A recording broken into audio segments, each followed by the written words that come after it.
ஆறு திங்கள் கங்கை முடிமேல் அணிந்தென் உளமே புகுந்தகதனால் ஞாயிறு திங்கள் செவ்வாய் புதன் வியாழன் வெள்ளி சனி பாம்பிரண்டும் உடனே ஆசரு நல்ல நல்ல அவை நல்ல நல்ல அடியார் அவர்க்கு மிகவே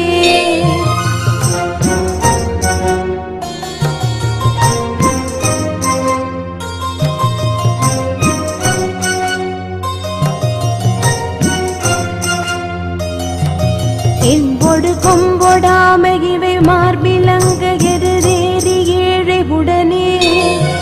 பொன் பொதி மத்த மாலை புனல் சூடி வந்தேன் உளமே புகுந்த அதனால்